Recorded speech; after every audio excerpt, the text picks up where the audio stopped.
Outro detalhe da lição dessa semana é que, mesmo tendo passado longo tempo no deserto, os israelitas passaram longo tempo no deserto, a lição destaca também que Deus os abençoou, apesar disso. Enquanto eles passavam tempo no deserto até chegarem à terra de Canaã, Deus fez com que eles prosperassem e fossem abençoados. Veja que interessante esse texto de Neemias capítulo 9, verso 21. Diz assim, ó: durante 40 anos tu os sustentaste no deserto e nada lhes faltou. As roupas que eles usavam não envelheceram e os seus pés não ficaram inchados. Você percebe o cuidado de Deus até com os pequenos detalhes? Enquanto o povo marchava pelo deserto, além de Deus sustentá-los fisicamente, com alimento, Deus mandava um maná para eles, não é? Que era o pão do céu, diríamos assim. Deus fazia com que a roupa e os calçados durassem mais tempo. Deus se preocupa com os pequenos detalhes. E Deus nos abençoa nos pequenos detalhes. E essas pequenas bênçãos, quando somadas, se tornam grandes. É isso que nós podemos ver aqui nesse trecho. Podemos ver também que o povo de Israel ficou muito numeroso. E que para Moisés administrar este povo sozinho seria impossível. Então percebemos em Deuteronômio 1, 12 a 17, que Deus usa, né, até mesmo o sogro de Moisés para começar a organizar o povo. Então Israel se tornou uma instituição organizada. Havia chefes de 1000, chefes de 100, chefes de 10. Nossa, havia chefes de vários grupos de pessoas, e apenas os casos realmente impossíveis de serem decididos por esses chefes eram levados a Moisés. Os demais ficavam todos com esses chefes de 10.000, de 1.000, de 100, de 10.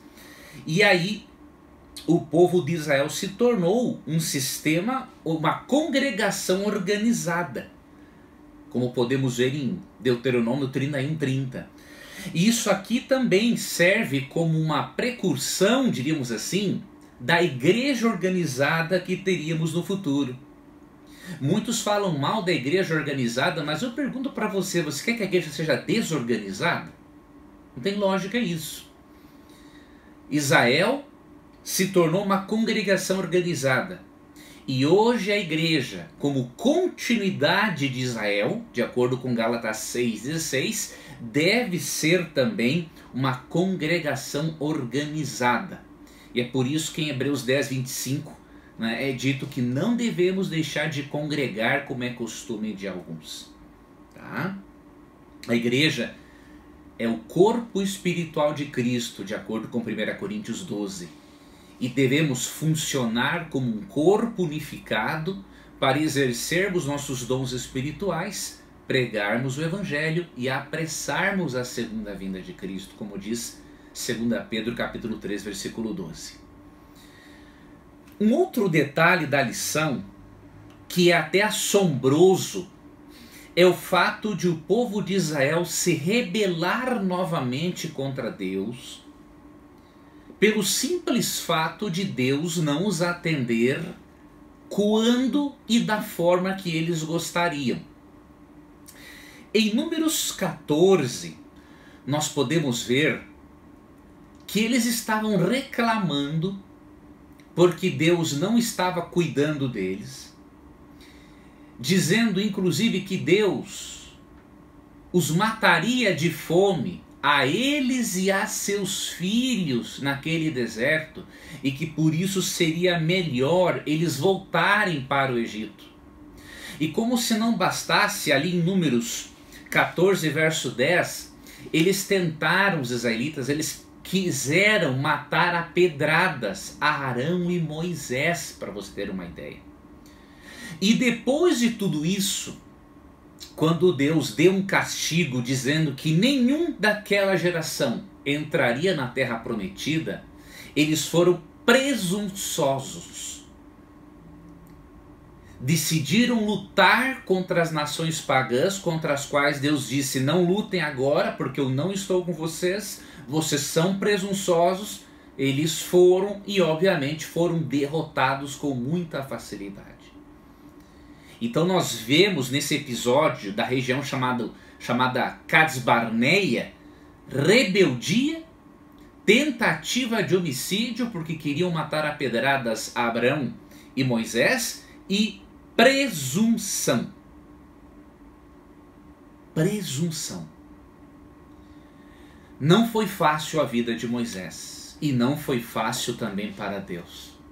Moisés intercedeu muito pelo povo, e Deus perdoou muito esse povo. Aconteceu que o povo de Israel mais uma vez pecou contra Deus, rebelou-se contra Deus, foi mal contra Deus, e Deus falou para Moisés da possibilidade de destruir aquele povo e fazer uma nova nação a partir de Moisés. E Moisés fez uma intercessão pelo povo tão forte, ali em Êxodo 32, 31 a 33, que Moisés chegou a dizer o seguinte: olha, me risca do teu livro, se for para você não perdoar esse povo. Ou seja, ele estava disposto a entregar a salvação dele, se Deus não perdoasse o povo. Deus, com isso, mostrava para os seres de outros mundos, e especialmente para os anjos que não são oniscientes, que ali havia um precursor da intercessão que Cristo faria por cada pecador.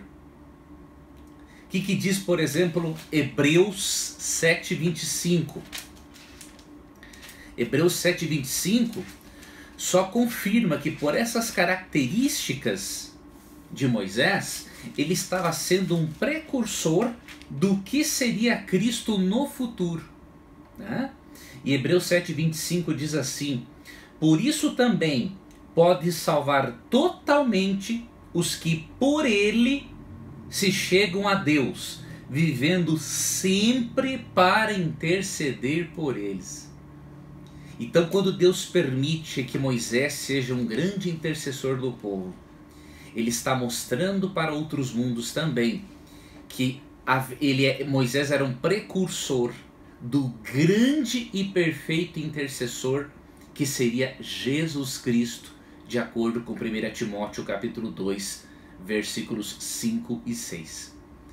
Então veja, a influência de Moisés foi muito grande, e ele foi um precursor de Cristo em relação à intercessão pelos pecadores.